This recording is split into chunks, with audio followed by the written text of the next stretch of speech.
Hello friends, auto info में आप सभी का स्वागत है। आज का वीडियो बहुत ही इंपॉर्टेंट होने वाला है क्योंकि इसके अंदर हमने ऐसे कार्स की लिस्ट निकाली है जिनको अलग अलग कंट्रीज में या अलग अलग लोकेशंस पे सेफ्टी रेटिंग मिली है, ना कि सिर्फ ग्लोबल एनकैप में। तो ये लिस्ट में हम पता कर सकते हैं कि वो कौन सी गाड़ियां हैं जो कि इंडिया में बेची जाती है लेकिन उनको ग्लोबल एनकैप में सेफ्टी रेटिंग्स मिली नहीं है, और उनको कहाँ पे और कितनी सेफ्टी रेटिंग मिली है। आप स्क्रीन पे देख सकते हैं, ये कुछ लिस्ट हमने निकाली है वर्ल्ड के क्रैश टेस्ट रेटिंग प्रोग्राम्स जो रन होते हैं उन सब की है। इनमें भारत भी शामिल है। आप देख सकते हैं उसको 2017 में एस्टेब्लिश किया था, लेकिन अभी तक प्रॉपर्ली रन नहीं होता। उसको BNBSAP नाम से बुलाया जाता है। फिर भी इंडिया में ज्यादा सेफ्टी को सीरियसली लेना शुरू हो गया क्योंकि minister for road transport and highways ने 1 अप्रैल 2021 से जो गाड़ी इंडिया में लॉन्च होगी उसके अंदर ड्राइवर के साथ साथ को ड्राइवर की भी एयरबैग कंपलसरी कर दी है।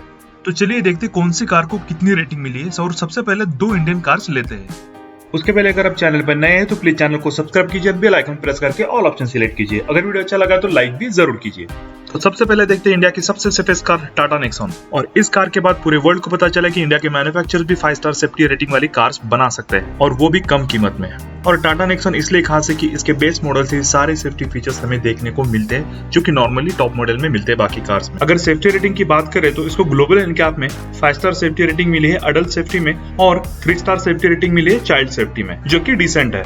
और इस कार के बाद ऑटो इंडस्ट्री में थोड़ी हलचल मच गई और बाकी मैन्युफैक्चरर्स भी थोड़ी अच्छी बिल्ड क्वालिटी की कार्स बनाना शुरू कर रहे हैं, और बहुत सारे लोगों में भी अभी सेफ्टी के बारे में ज्यादा अवेयरनेस आना शुरू हुआ है, और ये अच्छी बात है। और लिस्ट की ये दूसरी कार है, बट इंडिया की सबसे पहली कार है जो सबसे ज्यादा सेफ्टी रेटिंग लेके आई थी। जी हाँ, XUV300, और अब तक की इंडिया की इकलौती कार है जो कि सबसे ज्यादा सेफ्टी रेटिंग लेके आई है ग्लोबल एनकैप में। आप स्क्रीन पे देख सकते हैं, इसको ग्लोबल एनकैप में 5 स्टार सेफ्टी रेटिंग मिली है अडल्ट सेफ्टी में, और 4 स्टार सेफ्टी रेटिंग मिली है चाइल्ड सेफ्टी में, और ये सच में बहुत ही जबरदस्त है। अब लिस्ट में जो थर्ड कार है वो आपको थोड़ा चौंका देगी, वो है मारुति की S-Cross। हमने ये कार लिस्ट में इसलिए ली है कि इसको 5 स्टार सेफ्टी रेटिंग मिली है ग्लोबल एनकैप में नहीं, यूरो एनकैप में। यूरो एनकैप यूरोप का है, तो हमें लगेगा कि यूरोप में जो S-Cross बिकती है और इंडिया में जो S-Cross बिकती है उसके अंदर सेफ्टी फीचर्स में ज्यादा डिफरेंसेस होंगे, लेकिन ऐसा नहीं है। जो यूरोप में S-Cross बिकती है और इंडिया में जो S-Cross बिकती है उसके सेफ्टी फीचर्स ऑलमोस्ट सिमिलर है, लेकिन सिर्फ इंजन में थोड़ा सा डिफरेंस है। लेकिन ये कहना मुश्किल है कि यूरोप में जो S-Cross बिकती है और इंडिया में जो S-Cross बिकती है उसकी बिल्ड क्वालिटी कैसी है। सेफ्टी फीचर्स भले ही सिमिलर हो, लेकिन बिल्ड क्वालिटी में ज्यादा नहीं, बट थोड़ा सा डिफरेंस है। और यूरो एनकैप का मैक्सिमम स्पीड है 50 km/h और ग्लोबल एनकैप का मैक्सिमम स्पीड है 64 km/h। यहाँ पे थोड़ा डिफरेंस तो जरूर आएगा। अब बात करते हैं इस लिस्ट की 4th car, jeep compass. Jeep compass को 5 स्टार रेटिंग मिली है, लेकिन ये ग्लोबल एनकैप में नहीं, इसको भी यूरो एनकैप में 5 स्टार रेटिंग मिली। और जीप कंपास की बिल्ड क्वालिटी भी बहुत ही अच्छी है। लेकिन इंडिया में जो जीप कंपास आती है और जो यूरोप में जीप कंपास आती है, वो क्या दोनों सिमिलर है? नहीं है। दोनों कार्स के सेफ्टी फीचर्स में डिफरेंसेस आते हैं, लेकिन हम समझते हैं कि जीप कंपास जो इंडिया में आती है उसकी बिल्ड क्वालिटी थोड़ी अच्छी है, तो इंडिया में जीप कंपास का जो मॉडल आता है तो इसको एक बार ग्लोबल एनकैप में टेस्ट किया तो अच्छी बात होगी। 5th नंबर पे मारुति की सबसे ज्यादा बिकने वाली कार विटारा ब्रीजा। इसको ग्लोबल एनकैप में एडल्ट सेफ्टी में 4 स्टार मिले हैं और चाइल्ड सेफ्टी के लिए 2 स्टार रेटिंग मिली है। अभी इसका सेल्स फिगर थोड़ा डाउन हो रहा है क्योंकि मारुति की सारी गाड़ियां अभी सिर्फ पेट्रोल इंजन में आती है, और ये जल्दी हमें CNG एंड डीजल में भी देखने को मिलने वाली है। और विटारा ब्रीजा को एक बहुत ही अच्छी फेसलिफ्ट की जरूरत है अभी। और अब तक की मारुति की सबसे सेफेस्ट कार है इंडिया में जो की ग्लोबल एनकैप 4 स्टार रेटिंग लेके आई है। अब इसके बाद आने वाली और एक फेमस कार है जो कि हुंडई की तरफ से है। जी हाँ, हुंडई वेन्यू। हुंडई वेन्यू का ग्लोबल एनकैप टेस्ट अभी तक हुआ नहीं है, लेकिन इसको ऑस्ट्रेलियन एनकैप में 4 स्टार रेटिंग मिली है, तो ये एक्सेप्टेबल स्कोर है। बट इंडिया में जो हुंडई वेन्यू आती है और जो ऑस्ट्रेलिया में आती है उसमें बहुत सारे सेफ्टी फीचर्स में डिफरेंसेस है, और इसको ग्लोबल एनकैप में भी अच्छी रेटिंग्स मिल सकती है। ये बात कहना भी थोड़ा मुश्किल है क्योंकि ऑस्ट्रेलिया में जो एनकैप में क्रैश टेस्ट स्पीड होता है वो 56 km/h है और ग्लोबल एनकैप में 64 km/h। लेकिन फिर भी हुंडई वेन्यू का इंडिया में बहुत ही तगड़ा सेल है, वो सिर्फ हुंडई की सर्विस की वजह से और ब्रांड वैल्यू की वजह से। लेकिन ब्रांड वैल्यू बनती है सिर्फ क्वालिटी प्रोडक्ट से। आपको क्या लगता है, अगर आपने हुंडई वेन्यू को देखा है तो इसकी बिल्ड क्वालिटी कैसी है? हमें ऐसा लगता है कि इसकी बिल्ड क्वालिटी अच्छी है, लेकिन इसका ग्लोबल एनकैप टेस्ट जरूर होना चाहिए क्योंकि इसके राइवल्स जो है जैसे कि नेक्सॉन, XUV300, ब्रीजा, इसके ग्लोबल एनकैप टेस्ट ऑलरेडी हो चुके हैं। अब जो लिस्ट में आने वाली वो इंडिया की बहुत ही फेमस गाड़ी है। जी हाँ, हुंडई क्रेटा।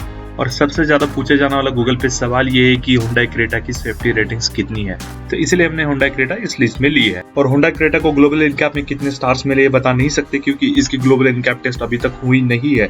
जो नया मॉडल इंडिया में लॉन्च किया है उसकी नहीं हुई है, और जो पुराना था उसकी भी नहीं हुई थी।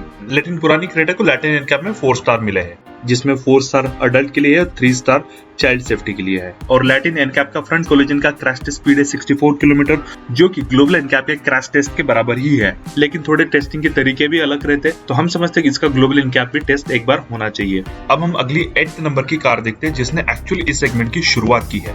जी हाँ, फोर्ड इकोस्पोर्ट, जिसने अंडर 4 मीटर कॉम्पैक्ट SUV की शुरुआत की है इंडिया में 2013 से। और ये भी ऐसी कार है कि जिसके बारे में बहुत सारे सवाल आते हैं कि इसको ग्लोबल एनकैप में कितनी सेफ्टी रेटिंग मिली है, लेकिन अभी तक इसका ग्लोबल एनकैप टेस्ट हुआ नहीं है। इसको 4 स्टार रेटिंग मिली है NHTSA में, और इसका मतलब होता है national highway traffic safety administration. ये एक अमेरिका की क्रैश टेस्ट करने वाली एजेंसी है। और इंडिया में जो कार आई थी उसकी भी बिल्ड क्वालिटी बहुत ही अच्छी है और उसके अंदर सेफ्टी फीचर्स भी बहुत सारे दिए हैं। अब अगली कार है रेनॉल्ट डस्टर, और इसने भी इस सेगमेंट की शुरुआत की है। पहली कॉम्पैक्ट एसयूवी इंडिया में रेनो ने उतारी और ये गाड़ी को SUV of the year award already मिल चुका है। इसको ग्लोबल एनकैप में 3 स्टार्स मिले, जो कि अडल्ट को 3 स्टार है और चाइल्ड सेफ्टी में 2 स्टार मिले हैं। लेकिन ये भी ध्यान में रखना चाहिए कि जो गाड़ी टेस्ट हुई थी ग्लोबल एनकैप में वो बहुत पुराना वर्जन था इसका। अभी जो अपडेटेड वर्जन आया है उसके अंदर काफी सारे अपडेटेड सेफ्टी फीचर्स आए थे। अगर अपडेटेड डस्टर की क्रैश टेस्ट करवाई होती थी तो इसकी सेफ्टी रेटिंग बढ़ने के चांसेस बहुत थे। और जल्दी इंडिया में ये करंट डस्टर डिसकंटिन्यू होने वाली है और अगले साल हमें डस्टर का नया वर्जन देखने को मिलने वाला है। और कुछ इस तरीके से नया डस्टर का डिजाइन हमें मिलने वाला है और ये बहुत ही खूबसूरत दिख रहा है। अब इस लिस्ट की लास्ट कार है किया सेल्टॉस। जी हाँ, किया ने पहली बार इंडिया में एंट्री की थी किया सेल्टॉस के साथ। इस कार ने सच में धूम मचा दी थी उस वक्त। इस कार का फ्रंट डिजाइन और जो फ्रंट इंटीरियर में जो डैशबोर्ड है वो बहुत ही खूबसूरत डिजाइन किया है। लेकिन कहते हैं ना, जैसा दिखता है वैसा होता नहीं है। ऐसा कुछ सेल्टॉस के साथ हो गया, जो कि इसको ग्लोबल एनकैप में सिर्फ 3 स्टार मिले। 3 स्टार अडल्ट के लिए और 2 स्टार चाइल्ड सेफ्टी के लिए। और एक चौंकाने वाली बात यह है कि इसके जो एक्चुअल पॉइंट्स रहते हैं, ना कि स्टार्स, जो पुराने डस्टर को सेफ्टी में पॉइंट्स मिले थे उससे भी कम है। और जब बायर्स ने इसकी सेफ्टी रेटिंग सुनी तो बहुत सारे बायर्स हैरान हो गए थे, क्योंकि एक्सपेक्टेड था कि इसकी सेफ्टी रेटिंग लगभग 4 तो आएगी इसकी बिल्ड क्वालिटी देख के। लेकिन देखने से इतना अंदाजा तो नहीं लगा सकते। और फिर भी ये कार इंडिया में टॉप सेलिंग लिस्ट में आती है, और ये इसीलिए कि इसका जो डिजाइन है और इंटीरियर की जो क्वालिटी है उसके वजह से। और सेल्टॉस एक्चुअल में बहुत प्रीमियम दिखने वाली कार है और इसके अंदर फीचर्स भी बहुत सारे अच्छे खासे दिए हैं किया ने। तो आपको क्या लगता है, सच में ये सेफ्टी एंड सेफ्टी रेटिंग्स को इंपॉर्टेंस देनी चाहिए? हमें ये लगता है कि सेफ्टी रेटिंग्स को और सेफ्टी को ज्यादा इंपॉर्टेंस देनी चाहिए इंडिया में अभी। और एटलीस्ट अगर ग्लोबल एनकैप नहीं हुआ तो कोई भी क्रैश टेस्ट प्रोग्राम में इसकी कितनी रेटिंग्स मिली है वो हमें पता होनी चाहिए। अगर आपको वीडियो अच्छा लगा है तो चैनल को जरूर सब्सक्राइब कीजिए एंड बेल आइकन प्रेस करके ऑल ऑप्शन सिलेक्ट कीजिए। मिलते हैं अगले वीडियो में, तब तक के लिए stay safe, stay healthy and thank you.